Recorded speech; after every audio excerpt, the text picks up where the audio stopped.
आज हम विद्युत धारा जो आपने अब तक पढ़ा था उसी के अंतर्गत उसके कुछ और अंशों का हम इसमें अध्ययन करेंगे।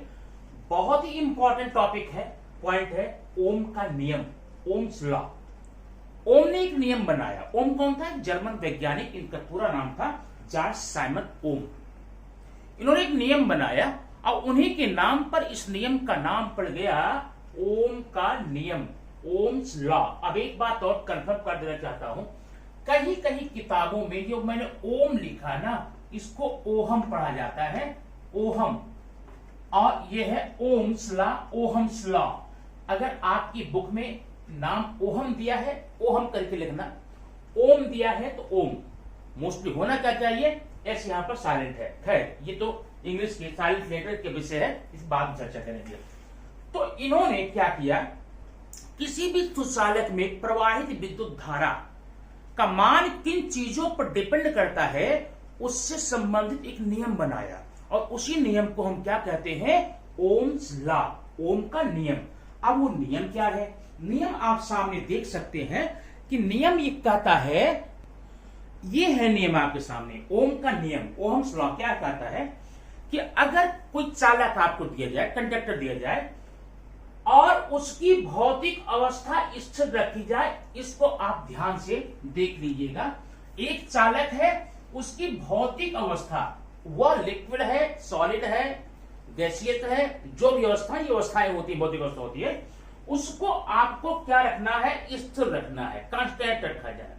तो अगर किसी चालक की भौतिक अवस्था स्थिर रखी जाए, अपरिवर्तित रखी जाए, तो क्या उस चालक में, जो चालक आपको दिया गया है, उस चालक में प्रवाहित विद्युत धारा का मान आई, ये जो आई है उसके दोनों सिरों के बीच के विभवांतर जो होगा उसके समानुपाती होगा। ये ओम का नियम है। फिर रिपीट कर देता हूं, किसी चालक की भौतिक अवस्था स्थिर रखकर उसमें प्रवाहित धारा का मान उस चालक के दोनों सिरों के विभवांतर के समानुपाती होता है। यह है ओम का नियम। Means if we remain the physical state constant of any conductor, so amount of electric current is directly proportional to the potential difference of either ends of that conductor। ये है ओम का नियम, ये हो गई परिभाषा। तो अगर आपको एग्जाम में परिभाषा लिखने को आती है, आप इतना लिख के काम कर लेंगे। लेकिन कभी कभी बोला जाता है ओम के नियम का सत्यापन कीजिए, ओम के नियम का सत्यापन कर दीजिए या निर्गमन कीजिए। ओम के नियम का, ओम के सूत्र का आपको निर्गमन करना है या फिर आपको सत्यापन करना है, इस सूत्र कैसे निकलेगा, उसके लिए कुछ काम और करना पड़ेगा। सिंपल है, वो इसकी परिभाषा के आधार पे हम लोग समझेंगे, क्लियर हो जाएगा। पहले इसको जो डिफाइन किया गया है, जो परिभाषा लिखी गई है, इसको अच्छे से दिमाग में बैठा लेंगे। सिंपल सी बात है, सिंपल बात यह है, हम एक लेंगे कंडक्टर, एक सुचालक लेंगे, और सुचालक की भौतिक अवस्था को हम कांस्टेंट रखेंगे, स्थिर रखेंगे, बदलेंगे नहीं।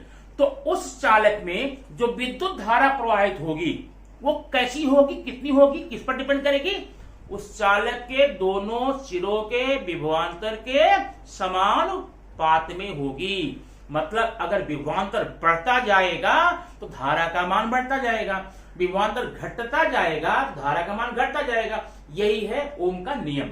अब सत्यापन कैसे करेंगे? माना, यहां पर हम लिख देते हैं, माना कि चालक में प्रवाहित विद्युत धारा आई है और उसके सिरों के बीच का विभवांतर V है। इतना आप पढ़ लिखेंगे।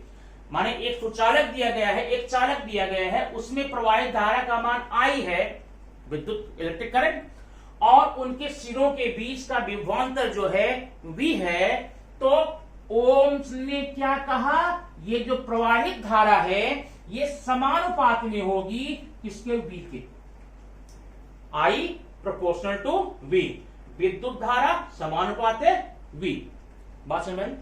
अच्छा, ये ओम का नियम ने बता दिया, लेकिन अब आप लोग जानते होंगे कभी भी यह समानुपात का हम निशान जब हटाते हैं, यहां इक्वल का निशान जब लगाएंगे तो हमें काम करना पड़ता है, एक विशेष अक्षर यहां यूज करना पड़ता है, उसको बोलते हैं स्थिरांक या कांस्टेंट। तो जब हम आई के बाद में यहां इक्वल कर देंगे तो यहां पर हो जाएगा के बी।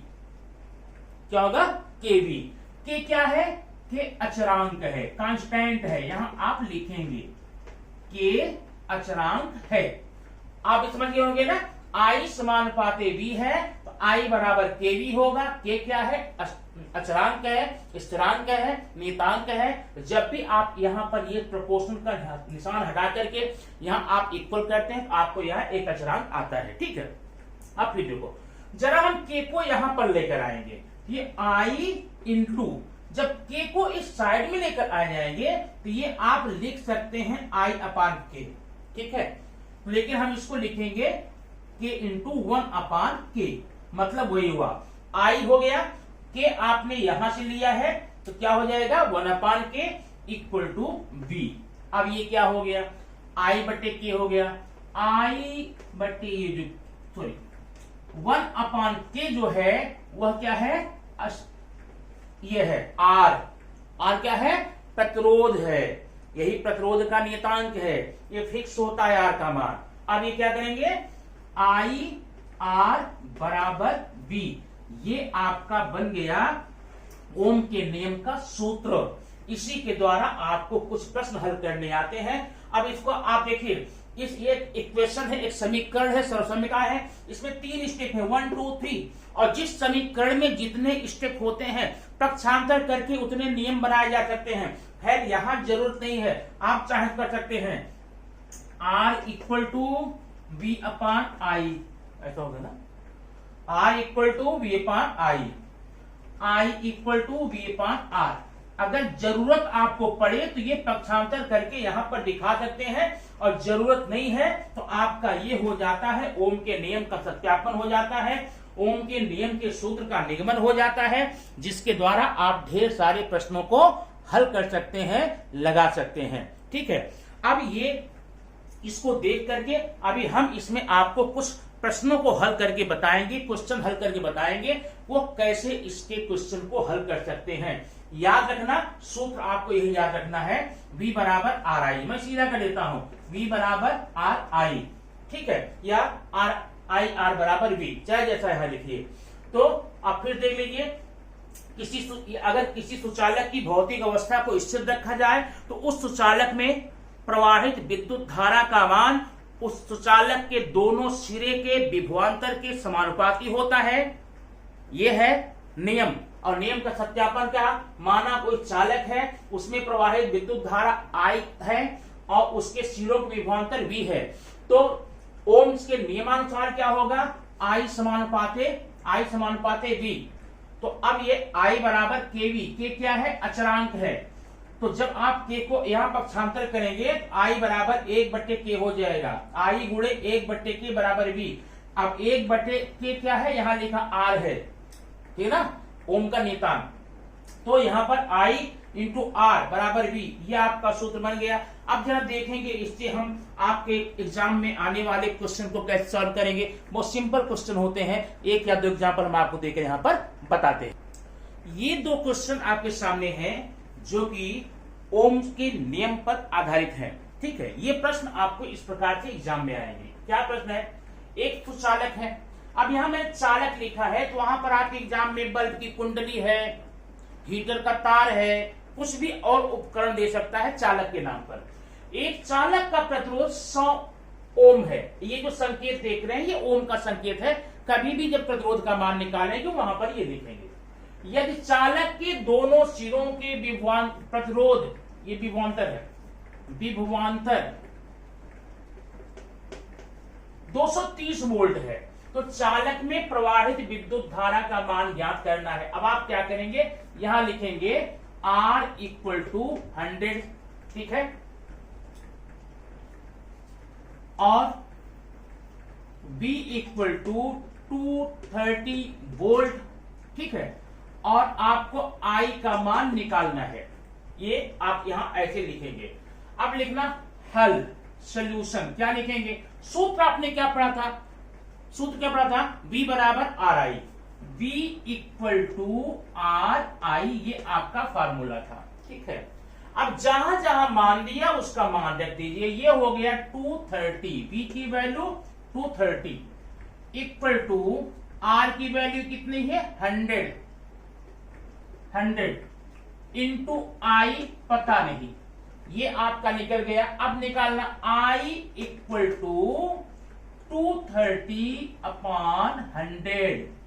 ठीक है, तो जब आपने इसका मान इस प्रकार से निकाल लिया यहां पे, तो आप क्या करना है? भाग देना है और भाग कर निकाल लेंगे। कितना होगा? ये 0 इससे हुआ, ये यहां हो गया, बराबर हो गया 2.3 एम्पियर। ये आपका आंसर हो गया। इतना आप हल करके यहां पर निकाल सकते हैं। Okay, question number 2। अब क्वेश्चन नंबर 2 मैंने यहां पर लिखा नहीं है, लेकिन उनमें आने वाले संकेतों को आप भी जब हल करें निकाल लेंगे। एक क्वेश्चन है, उसमें आई का मान दिया है, विद्युत धारा का मान दिया है 0.24 एम्पियर, और उसके बीच का जो विभवांतर है, पोटेंशियल डिफरेंट है, वो दिया है 24 वोल्ट, और आर का मान निकालना है। इसमें भी आप क्या करेंगे?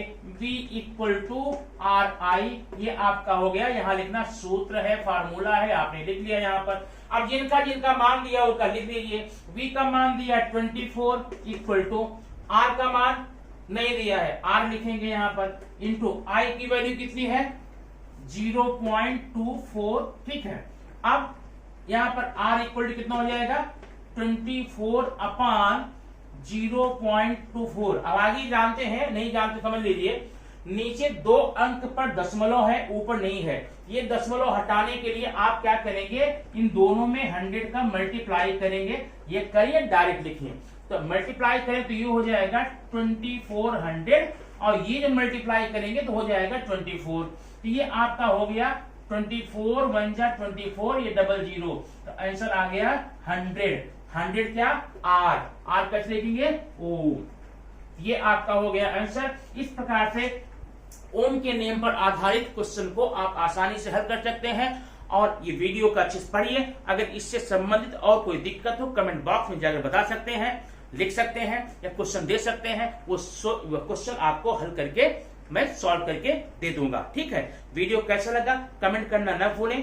अगर आप पहली बार देख रहे हैं तो सब्सक्राइब जरूर करें, और बेल आइकन में ऑल के बटन पर क्लिक करें, ताकि आपको ऐसी ही वीडियो निरंतर मिलती रहे। क्योंकि इस चैनल पर आपको हमेशा ऐसे ही आपके लिए उपयोगी, आपके लिए जानकारी देने वाली वीडियो हमेशा मैं देता रहता हूं।